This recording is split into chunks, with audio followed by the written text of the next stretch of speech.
Washington Congresswoman Pramila Jayapal is facing backlash over comments that she made about Hamas's alleged weaponization of sexual violence against women.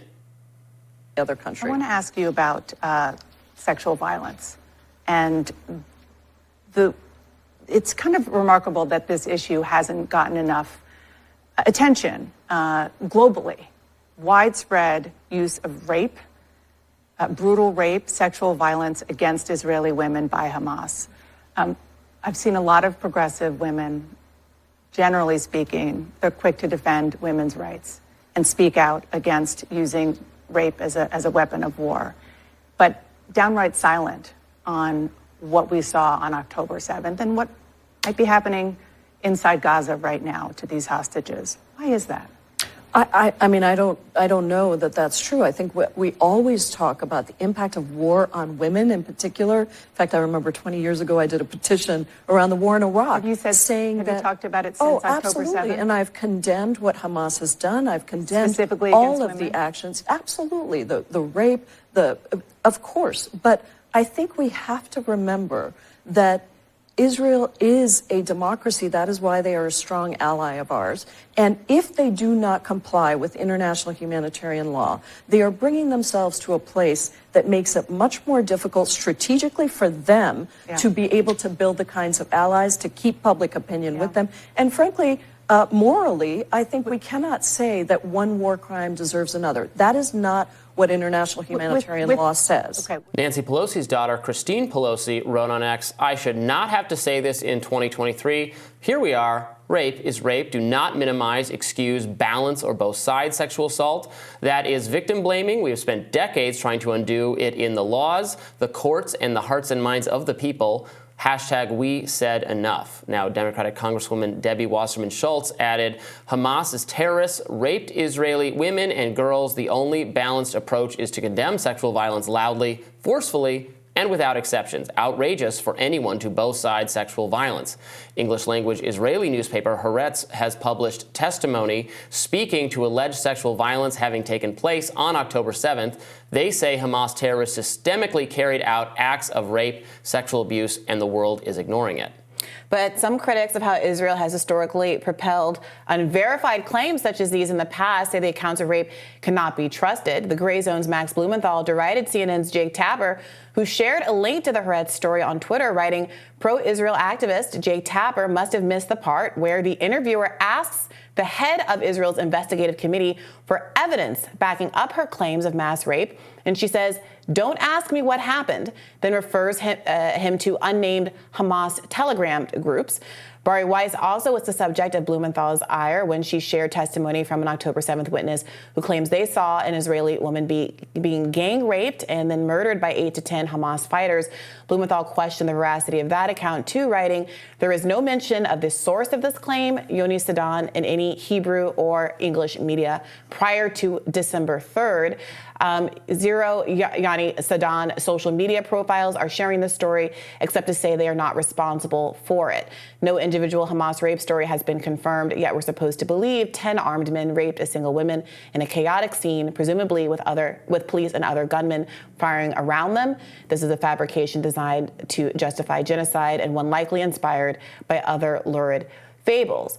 So even if you don't take the maximalist argument that Max Blumenthal is making there, it is true that what Dana Bash said in that clip, that there have been widespread documented evidence of mass rape, that has not been reported out at this time. Of course, anything could happen. But I think Max's point there is that the specific example that Bari Weiss was pointing to, there's no evidence of it or any mention of the people who were alleged to have been involved before this past weekend. And that despite there being ample opportunity, obviously Israel is a really sophisticated country. They've had now a month and a half to investigate, to go through the bodies, to look through the evidence, to do in-person testimonials, have not been able to come up with concrete examples. The Haaretz article that many people were screen grabbing and sharing around, it was paywalled, and I think initially also not in English, so many people didn't actually read the article. So the title of it was, "The Scope of Hamas's Campaign of Rape Against Israeli Women is Revealed, Testimony After Testimony." Once you're able to read the article, what's clear is that the article itself says says, quote, "Thus far, the commission has not taken testimony directly, but will begin to do so soon." So maybe that testimony will reveal that atrocities took place, that rapes took place, but it does seem premature, and there was no pushback from a journalistic perspective on Dana Bash's characterization.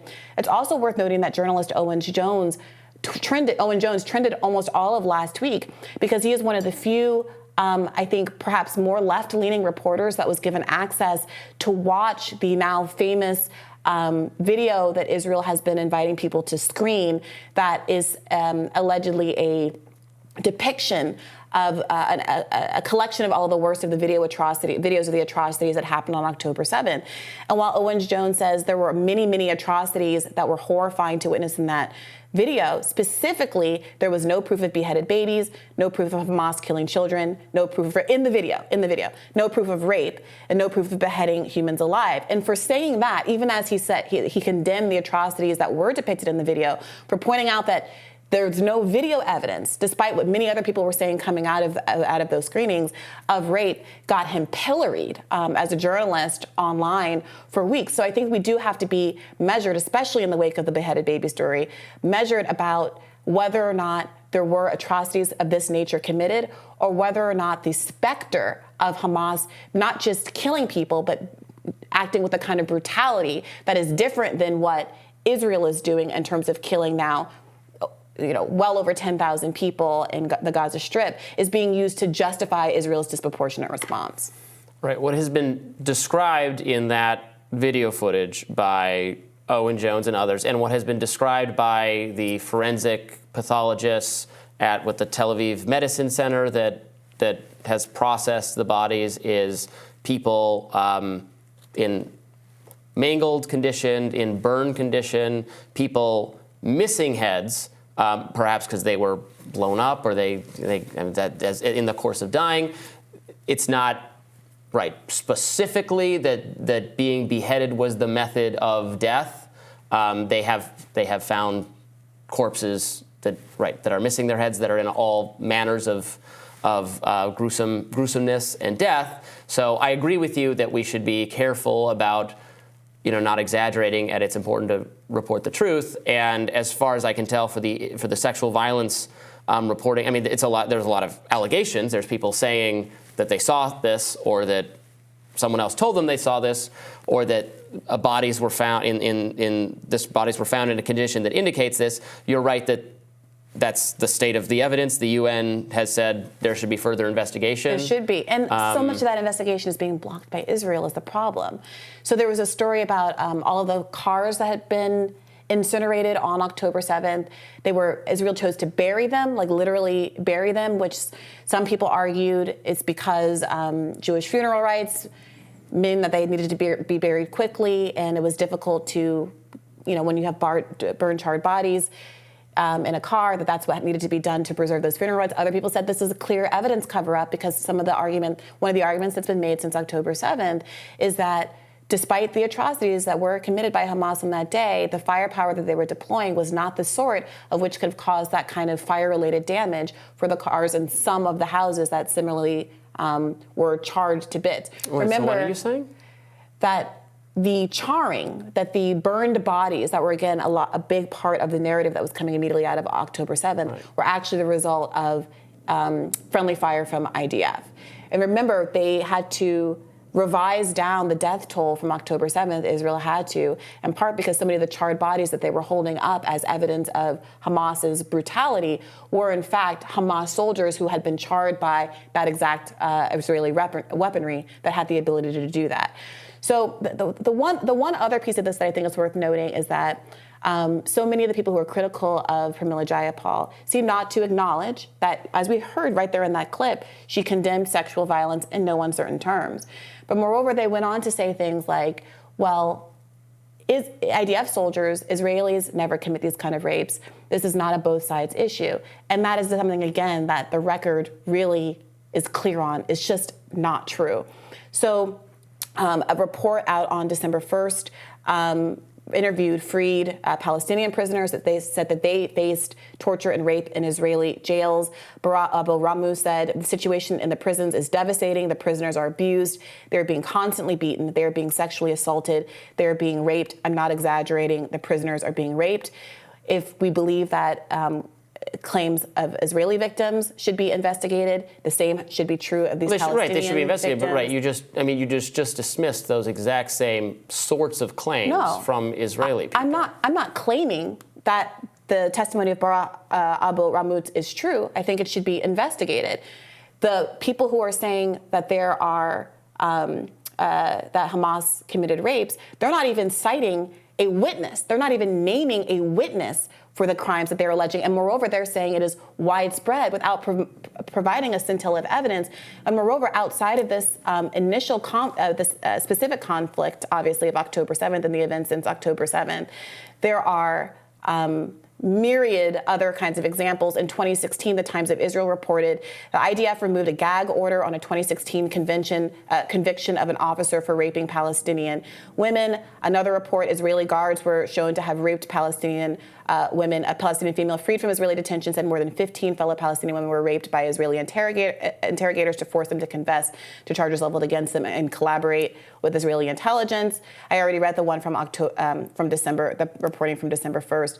And people have been talking about how this kind of systemic violence against Palestinians has been ongoing, as in almost every instance of occupation and oppression that has existed in the history of humanity, sexual violence is a part of that. So to not only be making the argument that we should, of course, be horrified by sexual violence by Hamas, to then try to grandfather in a kind of whitewashing of the sexual violence that has been perpetrated by IDF soldiers and our own American military, anybody else in the world, and try to paint it as unique, if we're just saying does seem to be rape is a tool of war. I mean, other Islamic ISIS and Al-Qaeda held hostages and were known to have engaged in rape during. If we're just saying that's what terrorist groups do when they kidnap people. No, that's what I did not say that. So terrorist groups did, unless you want to call America and the IDF also terrorist groups, which a lot of people would. Documented evidence of terrorist groups doing those kinds of things. At the IDF doing it, and there's documented evidence of our own. I'm just saying the evidence of the same quality you're citing here for. I mean, this article might be. Again, maybe these allegations are not correct, but these are witnesses of these things describing what happened. I cited articles that were talked about people being convicted of rapes in a court of law. The very article that people are citing as evidence that there is now reported proof of Hamas rapes itself says we have not taken testimony. Again, I'll quote, thus far, the commission has not taken testimony directly, but will begin to do so soon. That contrasted with the headline of that article, which is the scope of Hamas's campaign of rape against Israeli women is revealed testimony after testimony. What Max Blumenthal was responding to that Barry Weiss tweeted about is a eyewitness claiming he saw this sort of thing. That does not mean it's true definitively, but it is someone, a named person making a claim. There's a number of named people in these articles saying we witnessed this or we processed the bodies and their conditions indicate this. Again, that doesn't make it true, but it is of a similar. I have not seen that. Like, part of the real question here is why rape kits haven't been done. They've had now 7 weeks to. I mean, there was a whole media cycle about how apparently. One of the, I don't know what you want to call it, services that's available to IDF soldiers is to have their ability to have children preserved if they die in battle because their gametes are collected on the battlefield after death. So you have that kind of a thing going on at the same time that you're not investigating really serious claims of mass rape, not even just incident, like 1 or 2 times. But what is being argued here is that there is a, quote, campaign of rape against Israeli women. I don't want to mischaracterize what Dana Bash said, but she similarly used expansive language that's routine and a matter of course and part of a systematized rape. That is an allegation that is not aligned with the details that have been reported out or the proof that has been offered up by the IDF. I think most of us would be happy to see corroborated evidence. But in lieu of it, especially this far out, it is increasingly suspicious that we're being asked to believe the title of an article saying there's been a campaign of rape against Israeli women, at the same time that the article itself says we've literally not taken any testimony. Yeah, in this article, it says Israeli police investigating sexual violence have collected thousands of statements and photographs and video clips, and that it is clear sexual crimes were part of the planning. And I mean, the problem is, I'm sorry, the testimony issue is this. We've seen the IDF give testimony that Shireen Abu Akleh was shot by Palestinians. What they say, then you're just going to reject what they say, and that's fine. No, I'm not rejecting what they say. I'm saying they have an obligation when making very serious allegations, when they're in the position of power and ability, given that they control the territory, they are one of the richest countries in the world, they're the ones that have medical tools at their disposal, they're the ones in possession of the bodies who can do these collections, that they have an obligation to substantiate what so far have been eyewitness accounts, and eyewitness accounts that aren't even from the victims coming forward and talking about what they personally have experienced. Well, here we are. The victims are blown apart. They're charred remains, so they can't speak for themselves. The image that accompanies the article that Bari Weiss was pointing to, and the images that were used to be the foundation of the rape claims initially in the wake of October 7th, were not of charred bodies. It was the young woman that was in the back of the truck. There's another image of a woman who has blood on the seat. She was in fact killed. She died later in the hospital, yes. There was a woman with blood on her seat, but you're arguing that it's charred remains. The implications seem to be that you cannot do a rape kit on those individuals. That's not true. I don't know. I'm telling you I'm not saying that this has been substantiated, and I would be reticent to make these kinds of claims, mostly because the underlying gruesomeness of the death speaks for itself. Well, I think that's a really good point. We don't need You don't more. need all of this. So why? And we've had this conversation before, Robby. You know what my view as to why you would need to use hyperbole in a situation that was already sufficiently gruesome. And I think the reason is that if we're just talking about killing people is bad, you talked about headless Israelis. I've seen people dump a handful of pieces of Palestinian children onto a mat. There was a story. A part of why people are concerned about the narratives here is that it was the Jerusalem Post that had to retract a story over the weekend where they claimed that a man walking around with his deceased, I think, grandchild, it was a baby, was lying and that it was a doll. They had to retract it because it wasn't a doll, because it's easy enough to prove when things are true that this is a real human child that was killed by Israeli forces. So all people are asking for, especially in the wake of the hyperbole that you're hearing from the statements by Dana Bash and then the title of this article, is just a scintilla of evidence before we go around saying that it's not just that killing people is bad, it's bad when Hamas does it and it's bad when the IDF does it, but that in particular, the IDF responding to Hamas killing 1,200 Israelis by killing upwards of 12,000 Palestinian civilians is appropriate because Hamas rapes and beheads 40 babies and all of these stories that have been unsubstantiated. It's not appropriate. It's not retaliatory. I mean, it would not be appropriate if retaliatory. So if the argument is that it's retaliatory, that doesn't matter. So why else? It's appropriate because they were. The argument for why it's appropriate is to eliminate the terrorist group that perpetrated the attack. This is a conventional warfare between two states. But you would be legitimate. One has attacked the other, and now they're going to wipe out its government until they surrender. You have legitimacy in targeting Hamas based on the fact that Hamas killed over 1,000 people on October 7th. Yes. Regardless of any exaggerated and unproven claims of beheadings and rapes and the like. I agree with you. Show the evidence if for whatever claims you are making and the underlying attack is brutal enough. So we will continue to report that story, more rising right after this.